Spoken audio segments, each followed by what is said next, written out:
जय श्री कृष्ण। आज हम अपने श्रोताओं को बताएंगे कि सर्वप्रथम भगवान श्री कृष्ण ने गीता का उपदेश किसे दिया था।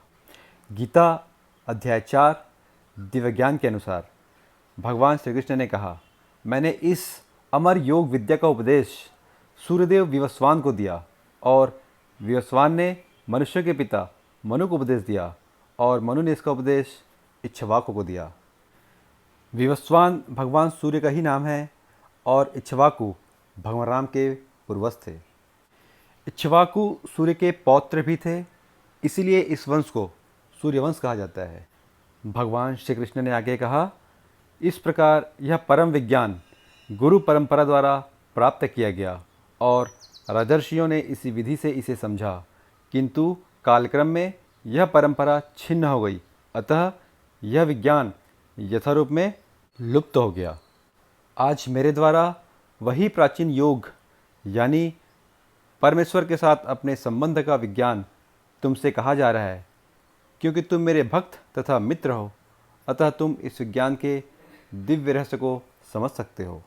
भगवान श्री कृष्ण की बातों को सुनकर अर्जुन के मन में एक प्रश्न उत्पन्न हुआ, और यह प्रश्न हम सभी के मन में भी उत्पन्न हो सकता है कि सूर्यदेव विवस्वान तो आपसे बहुत पहले यानी करोड़ों अरबों वर्ष पहले हो चुके हैं और आप तो अभी द्वापर युग में अवतरित हुए हैं, तो मैं कैसे समझूं कि प्रारंभ में आपने ही इस विद्या का उपदेश भगवान सूर्य को दिया था।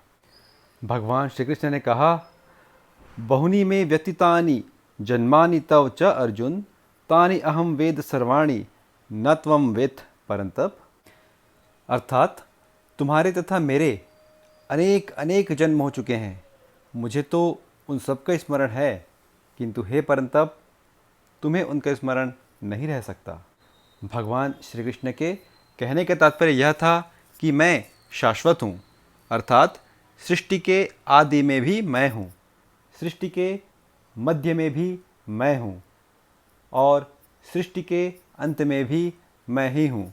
जब इस सृष्टि में कुछ भी शेष नहीं होता, तब भी केवल मैं ही शेष होता हूँ। अतः मेरे द्वारा यदि करोड़ों अरबों वर्ष पूर्व सूर्यदेव विवस्वान को गीता का उपदेश किया गया है, तो इस पर तुम्हें आश्चर्य नहीं करना चाहिए। भगवान श्री कृष्ण ने कहा, यद्यपि मैं अजन्मा तथा अविनाशी हूँ और यद्यपि मैं समस्त जीवों का स्वामी हूँ, तो भी प्रत्येक युग में मैं अपने आद्य दिव्य रूप में प्रकट होता हूँ। हे भरतवंशी, जब भी और जहाँ भी धर्म का पतन होता है और अधर्म की प्रधानता होने लगती है, तब तब मैं अवतार लेता हूँ। भक्तों का उद्धार करने, दुष्टों का विनाश करने तथा धर्म की फिर से स्थापना करने के लिए मैं हर युग में प्रकट होता हूँ।